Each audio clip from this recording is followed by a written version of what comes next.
আসসালামু আলাইকুম রহমতুল্লাহ। এই কুইক ভিডিওতে আমি আপনাকে দেখাবো আসলে ল্যান্ডিং পেজ বলতে কি বোঝায়। আমরা ল্যান্ডিং পেজ এবং সেলস পেজ এই ব্যাপারগুলো নিয়ে অনেক বেশি কনফিউজ থাকি, বিশেষ করে বাংলাদেশি ই কমার্স ইন্ডাস্ট্রিতে একটা গরমিল অলরেডি চলে এসেছে এবং ওই গরমিল দিয়েই আসলে চলতেছে সবকিছু। তো আমার কাছে যখন একজন ক্লায়েন্ট আসে, সে আমাকে বলতেছে যে ভাই আমার একটা ল্যান্ডিং পেজ দরকার। সো ল্যান্ডিং পেজ বলতে আমরা অ্যাজ ইউজুয়াল যেগুলো বুঝি যে একটা পেজের মধ্যে একটা প্রোডাক্টের ইচ অ্যান্ড এভরি, একটা প্রোডাক্ট বা একটা সার্ভিসের ইচ অ্যান্ড এভরি ডিটেলস সেখানে খুব ভালো মতো ডিসক্রাইব করা, ফ্রিকুয়েন্টলি আস্ক কোশ্চেন, কাস্টমারের রিভিউ, এরপরে হচ্ছে প্রোডাক্টের গুণগত মান, বৈশিষ্ট্য, ছবি, ভিডিও যা যা রয়েছে কন্টেন্ট, যেগুলো সবকিছু সুন্দর মতো সাজানো থাকে। এবং ওই পেজের ভিতরে একেবারে শেষের দিকে বা একটা পোর্শনে চেক আউটের অপশন থাকে, নাম, ঠিকানা, ফোন নাম্বার দিয়ে কাস্টমাররা চাইলেই অর্ডার করে দিতে পারে ওই এক পেজের মধ্যে। সো এইটা হচ্ছে ল্যান্ডিং পেজ বলতে আমরা এটা বুঝি। তবে সবচেয়ে ইন্টারেস্টিং বিষয় হচ্ছে ল্যান্ডিং পেজের মিনিংটা আসলে ল্যান্ডিং পেজটা হচ্ছে আপনি একটা ওয়েবসাইটের সার্ভিস বা প্রোডাক্ট রিলেটেড হতে পারে। একটা ল্যান্ডিং পেজে মাল্টিপল প্রোডাক্ট আসতে পারে, একটা ল্যান্ডিং পেজে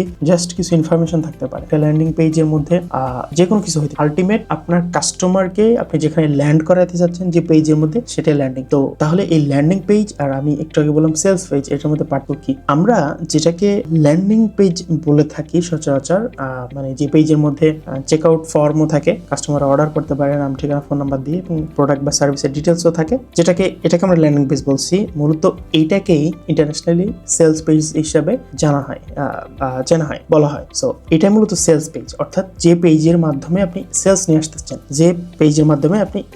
আসতেছেন, তবে প্রত্যেকটা সেলস পেজই এক একটা ল্যান্ডিং পেজ, কারণ আপনি কাস্টমারকে তো ওই পেজ আপনি ল্যান্ড করাচ্ছেন, তাই না? আপনারা যখন ফেসবুকে আপনি অ্যাড ক্যাম্পেইন করছেন, ক্যাম্পেইন করার সময় আপনার ওই ল্যান্ডিং পেজ, যেটা আমরা বুঝতেছি, ওই ল্যান্ডিং পেজের লিঙ্কটাও আমরা অ্যাড ক্যাম্পেইনে সিটিএ বাটনের মধ্যে আমরা দিয়ে থাকি, কল টু অ্যাকশন বাটন। যখন একটা রান হয়, পাবলিশ হয়, তখন কাস্টমাররা তাদের সামনে যখন একটা আসে, তারা গেট অফার বা শপ নাও বাটন বা অর্ডার নাও বাটনে ক্লিক করলে আমাদের ওই ল্যান্ডিং পেজেই কিন্তু আসে, মানে ওই সেলস পেজেই কিন্তু আসে, ল্যান্ড করে। আলটিমেট ওই যে ল্যান্ড করার ব্যাপারটা, এটা মূলত হচ্ছে ল্যান্ডিং পেজের সাথে সম্পর্কিত। আর ওই পেজেই যদি অর্ডার ফর্ম থাকে, তার মানে আলটিমেট ওটাও একটা সেলস পেজ। আশা করি আপনারা এটা বিষয়টা বুঝতে পারছেন। তার মানে প্রত্যেকটি সেলস পেজই এক একটা ল্যান্ডিং পেজ, কারণ আমরা সেলস পেজে মূলত কাস্টমারদেরকে ল্যান্ড করাই, যেন তারা ওই পেজে সব ইনফরমেশন দেখে ওখান থেকে অর্ডারটা করতে পারে, ওখান থেকে আমাদের সেলসটা আসে। তার মানে প্রত্যেকটি সেলস পেজই এক একটা ল্যান্ডিং পেজ, কিন্তু প্রত্যেকটা ল্যান্ডিং পেজই কিন্তু এক একটা সেলস পেজ না। তার মানে আপনি একটা ওয়েবসাইটের একটা হোম পেজকে আপনি একটা ল্যান্ডিং পেজ বলতে পারেন, একটা ওয়েবসাইটের একটা